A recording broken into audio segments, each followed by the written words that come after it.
안녕하세요 여러분, 마라스타입니다. 항생전자에 대해서 오늘 얘기를 드리려고 합니다. 중국의 인터넷 산업이랑 기술 산업은 크게 알리바바파, 텐센트파로 나뉠 수가 있습니다.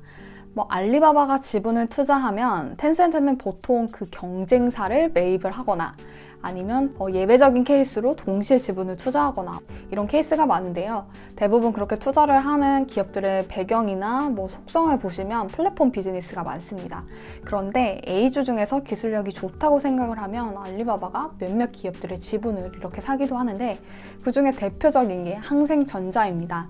항생전자의 최대 주주는 항생전자 그룹인데요. 이 항생전자 그룹의 100% 지분을 엔드파이낸셜이 보유를 하고 있습니다. 그래서 사실상 엔드파이낸셜이 항생전자의 지분을 간접적으로 20% 정도 보유를 하고 있는 최대 주주고요. 왜 알리바바가 항생전자 지분을 이렇게 들고 있을까? 알리바바를 좀 아시는 분들이라면 혹시? 이렇게 생각을 하실 것 같은데, 알리바바가 주력하는 산업이 여러 개 있지만 그 중에서 핀테크와 클라우드 컴퓨팅이 있습니다. 그래서 클라우드 컴퓨팅에서는 이제 기반이 되는 IaaS에서 알리바바 시장 점유율이 중국에서 1등을 하고 있죠. 클라우드 컴퓨팅은 이런 인프라 말고도 소프트웨어 단의 SaaS라는 서비스가 있는데, 이 IaaS랑 SaaS를 결합을 하면 좀 더 큰 시너지 효과를 낼 수가 있겠죠. 이 소프트웨어 쪽에서는 항생전자가 잘하고, 그 중에서도 핀테크를 알리바바가 하고 싶어 하는데, 이 핀테크 소프트웨어를 항생전자가 제일 잘하니까 항생전자 지분을 매입을 해서 협력을 많이 하고 있고요. 항생전자는 중국의 IT 기업 중에서 R&D를 가장 많이 하는 기업이에요. 블록체인이라던가 아니면 AI 이런 부분에도 투자를 많이 하고 있어서 앞으로 항생전자가 개발할 기술에도 엔드파이낸셜이 좀 긍정적으로 보고 투자를 한 게 아닌가 싶습니다. 어쨌든 서론이 길었는데, 항생전자가 어떤 회사고 주요 투자 포인트는 뭐가 있는지 알아보도록 하겠습니다. 항생전자는 중국 금융기관 IT 부서에서 일하는 사람이라면 한 번쯤은 다 들어봤을 그런 회사인데요. 여러분, 금융산업에서 뭐가 제일 중요할까요? 바로 인프라입니다. 인프라는 인프라가 될 수도 있고 인프라가 될 수도 있는데, 대부분 금융권 다닌다 하면 어떤 생각 드세요? 연봉 많이 받겠다, 이런 생각하시죠? 그래서 금융회사들은 사실 돈 나갈 게 많이 없어요. 금융산업도 결국에는 본질이 서비스업이기 때문에 빠릿빠릿하고 똑똑한 사람들 고액 연봉 주고 채용해서 갖고 있는 게 어떻게 보면 영업 무기입니다. 또 하나는 한 가지 예를 들어볼게요. 여러분이 주식 거래를 할 때 앱을 통해서 이제 거래를 하실 텐데, 앱을 열 때마다 계속해서 렉이 걸리고 앱이 닫혀요. 그러면 그 회사 앱 사용하기 싫어지죠. 고객뿐만 아니라 사실 내부적으로도 이게 돈이 왔다 갔다 하는 거기 때문에 IT 시스템이 얼마나 잘 받쳐주는지가 그 금융회사의 경쟁력이 됩니다. 중국의 금융기관이 되게 많은데 그 금융기관의 85%를 이 항생전자가 다 커버를 하고 있고요. 증권, 은행, 보험, 선물사, 자산운용사, 심지어 거래소까지 한 6개 정도의 금융기관 유형을 다 커버를 하고 있습니다. 증권사를 예로 들어보면 중국에서 증권사가 131개가 있어요. 진짜 많죠.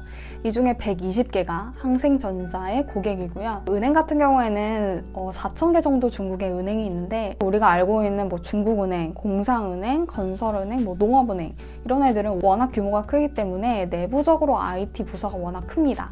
그래서 사실 이런 대형 은행사들은 항생전자를 따로 사용하진 않고, 그 외에 이제 지방의 은행도 있겠고 주식제 은행도 있겠고 이런 은행들이 항생전자의 소프트웨어를 이용을 하고 있고요. 증권사를 예로 들어보면 거래할 때 사용되는 HTS라던가 거래를 할 때 주문 넣고 결산하는 거를 통합적으로 관리해주는 시스템을 개발을 한다거나, 아니면 자산운용사에서 이제 펀드를 런칭을 할 때 이 가치 평가를 하는 시스템을 개발해 준다던가 이런 소프트웨어를 제공을 하고 있습니다.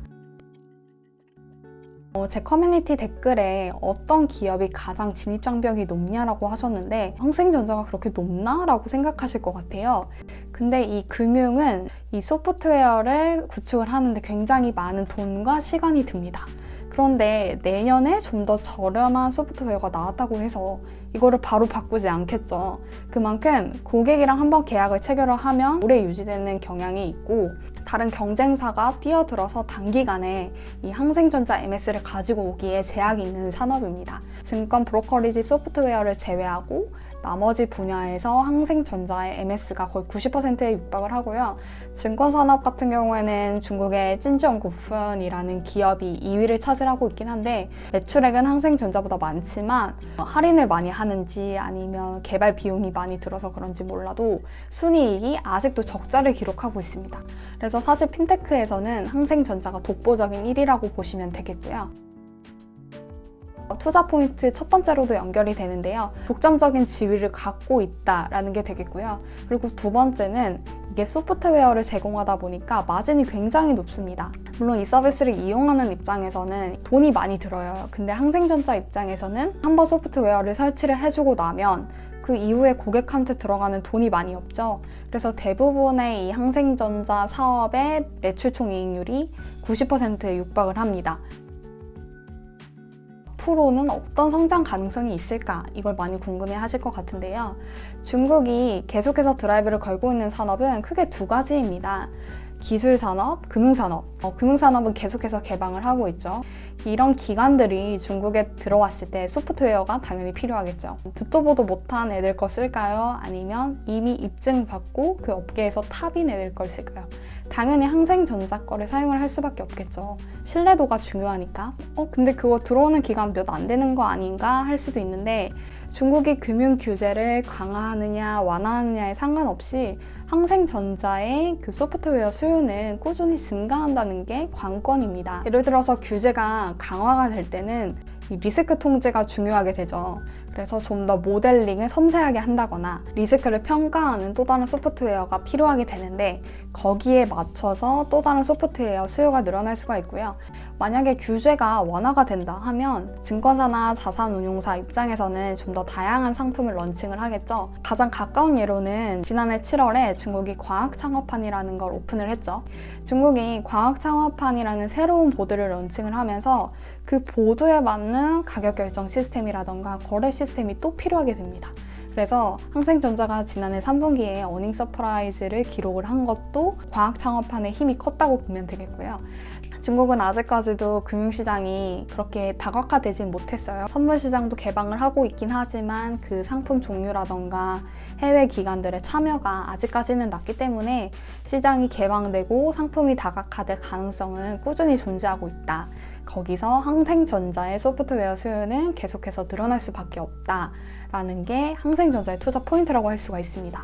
그러면 리스크는 뭘까 하실 텐데 리스크는 인건비입니다. 항저우는 알리바바 때문에 지금 인건비가 좀 다 높아지는 상황이에요. 특히나 금융도 알아야 되고 IT 산업도 알아야 되는 이런 인력을 구하기가 쉽지가 않기 때문에 인건비가 좀 높아지는 부담이 있고요. 이 인건비를 어떻게 통제하는지 그리고 여기에 맞는 사람을 어떻게 잘 고용하는지가 좀 항생전자의 고민이라고 할 수가 있겠습니다. 오늘의 항생전자에 대해서 다뤄봤고요. 오늘도 제 영상 시청해주셔서 감사합니다. 다음 시간에 뵐게요. 짜이젠!